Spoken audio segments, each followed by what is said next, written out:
Bathi ngesilungu as above so below as within so without. Ngabe izinkomba ezingaphandle zinamthelela muni kwingaphakathi nokusebenza kwalo lomuntu ophilayo?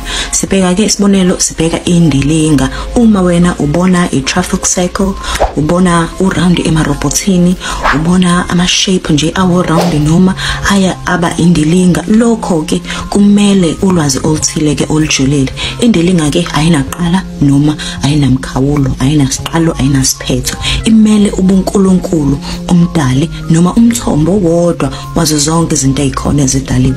Konke ke kwadalwa futhi kuhlanganiswa ngokomjikelo owodwa wokuphila okuyile circle. Njengoba indilinga ingapheli, imele ubuqotho, imjikelezo nengunaphakade. Isibonelo, njengesimo sezulu, ihlobo, ubusika, intwasahlobo nenkwindla. Konke nje kuyizigaba ezihlukile zendalo ezisebenza ngomjikelo ezingenawo ushintsho. Ezikoleni zasendulo abantu babedweba indingiliza ukuzivikela ingaphakathi lapho.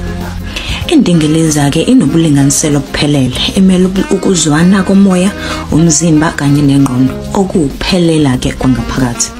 Indilinga imele isibeletho okuyindawo yokudala. Ihlangene ke namandla esifazane, ubuciko nemizwa.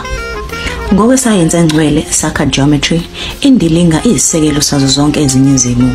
Uma kudwetshwa indilinga eziningi ndawonye, kwakheka iflower of life nokuwuphawu oluthiwa luqukethe iphethini yonke yendalo. Kanti nazo izibonelo zanamuhla, ufaka iringi yomshado omele uthando lungapheli, yimandala nokuuhambo lwangaphakathi okuwama-pattern e-sacred geometry.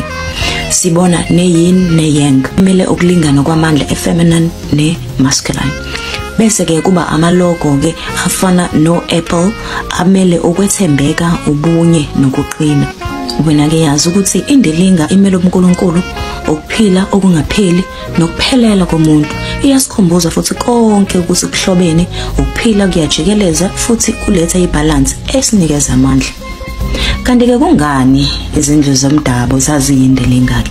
Ngokomoya ke indilinga isebenza kusitshela ukuthi ubunye nokuvikelwa kukhona kuleyo ndawo.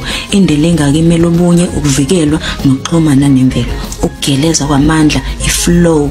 Indawo eyindilinga ivumela amandla omoya ukuba ageleze kalula, okusho ukuthi awavimbeki njengoba thina sesinezindlu zamakhona. Abantu basendulo ke babenza izindlu eziyindilinga ke bazi ukuthi ubumbano lomphakathi luyakheka ke endilingeni. Akukho umuntu oyinhloko, bonke nje abantu abangaphakathi endilingeni bayalingana. Uxhumano ke nomhlaba nomoya, ukuphahla koluyigxilaba lukhomba phezulu okumele u-physical world, lukhombisa ukuxhumana phakathi komhlaba nomdali, la esifike sihlangane khona nezinto zikamoya. Kanti ngabe kungani ke izindlu zamanje seziyikwele? Konke lokhu kumthelela wobukoloni nempucuko yasentshonalanga. Amasiko kasentshonalanga afake izikwele njengendlela yokuphila noyokwakha. Izindlu zezikwele zakhiwa kalula ngezinto ezifana nezitina kanye nosimende. Ngokomoya ke izikwele zimele ukuhlukaniswa, ukuvaleka kanti nolawulo.